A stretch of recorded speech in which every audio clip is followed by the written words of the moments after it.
আজি ঐতিহাসিক শিৱসাগৰত আহোমৰ পিতচানে শিৱসাগৰত সদতায়ন ছাত্ৰসন্থা কেন্দ্ৰীয় সমিতিৰ আহ্বানত শিৱসাগৰ জিলা সমিতিৰ উদ্যোগত আজি বিশাল জোৰ সমদলৰ আমি কাৰ্যসূচী লৈছো আহোম জনগোষ্ঠীক জনজাতি মৰ্যাদা প্ৰদান আৰু স্বায়ত্ব শাসন প্ৰদানৰ দাবীত। গতিকে বৰ্তমান যি অসম চৰকাৰ চলি আছে বিজেপি নেতৃত্বাধীন যি অসম চৰকাৰ, এই চৰকাৰখনে আচলতে যোৱা 10টা বছৰ কেৱল মাত্ৰ প্ৰতাৰণা আৰু প্ৰবঞ্চনা কৰি আহিছে।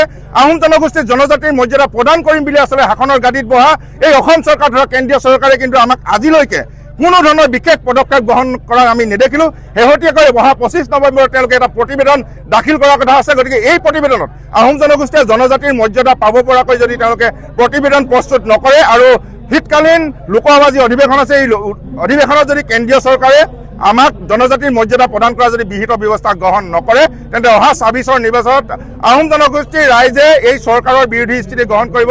সেয়া স্পষ্ট আৰু বাৰম্বাৰ এনেধৰণৰ প্ৰতাৰণা প্ৰবঞ্চনা অসমৰ ৰাইজে আহোম জনগোষ্ঠীৰ ৰাইজে কেতিয়াও আৰু গ্ৰহণ নকৰে। আৰু এই ক্ষেত্ৰত আমি যেতিয়াই জনজাতিৰ মৰ্যাদা বিচাৰি যেতিয়াই আন্দোলন তীব্ৰতৰ কৰোঁ, তেতিয়াই বৰ্তমান যিসকল জনজাতীয় স্বীকৃতপ্ৰাপ্ত যিসকল জনগোষ্ঠী আছে তেওঁলোকে বাৰম্বাৰ আমাক বিৰোধিতা কৰি আহিছে। তেওঁলোকৰ জন্ম যেন কেৱল আহোম জনগোষ্ঠীক জনজাতিৰ মৰ্যাদা প্ৰদানৰ ক্ষেত্ৰত বাধা আৰোপ কৰিবৰ কাৰণে যেন জন্ম হৈছে। আমি তেনেকুৱা দেখিছোঁ যে বিগত সময়ত সদতায়ন ছাত্ৰসন্থাই প্ৰত্যেকটো জাতি জনগোষ্ঠীক সমমৰ্যাদা আৰু সম অধিকাৰ দিয়াৰ বাবে আমি আন্দোলন কৰি আহিছোঁ। সিদিনা দলপাত এজনী মিচিং ছোৱালীক যিধৰণে ভাৰতীয় সৈন্যই অত্যাচাৰ চলাইছে তাৰ বিৰোধিতা কৰি সদতায়ন আমি অৰ্ধ উলংঘ প্ৰতিবাদ কৰিছিলোঁ। কিন্তু সেই সময়ত কোনো ধৰণৰ মিচিং জনগোষ্ঠীয় সংগঠন আগবাঢ়ি অহা নাছিলে।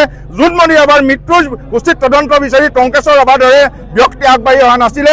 আৰু সোণাপুৰত ট্ৰাইবেল সংঘৰ লগতে সমূহ জনজাতীয় ৰাইজে আমাৰ বিৰোধিতা কৰিবলৈ যিধৰণে বিশাল গণসমাৱেশ আয়োজন কৰিছিলে, সেই সোণাপুৰতেই কিন্তু অশোক সিংঘাল নামৰ এজন মন্ত্ৰীয়ে ট্ৰাইবেল বেল্ট ব্লকত মাটি কিনিবলৈ সক্ষম হ'ল। তাত কিন্তু ট্ৰাইবেল সংঘই আজিলৈ কোনো ধৰণৰ বিৰোধিতা আমি কৰা নেদেখিলোঁ। গতিকে এই সকলোবিলাক বিষয় আমি চাই আছোঁ। এতিয়াও সেই জনজাতীয় লোকসকলৰ কোনো ধৰণৰ অধিকাৰ খৰ্ব নোহোৱাকৈ আমি আমাৰ অধিকাৰ বিচাৰিছোঁ। গতিকে এই ক্ষেত্ৰত যাতে কোনেও বিধি পথালি নিদিয়ে তাৰ বাবে আমি আহ্বান জনাইছোঁ।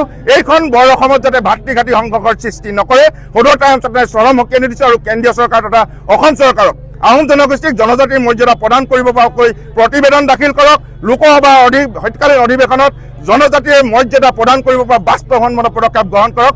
অন্যথা অসম চৰকাৰৰ এই যিখন চৰকাৰ চলি আছে এই চৰকাৰখনৰ 2026 বিধানসভাৰ নিৰ্বাচনত উফৰাই দিবলৈ 45 লাখ আহোম জনগোষ্ঠীয় ৰাইজ ইতিমধ্যেই টঙালি বান্ধিছে।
Zindabad!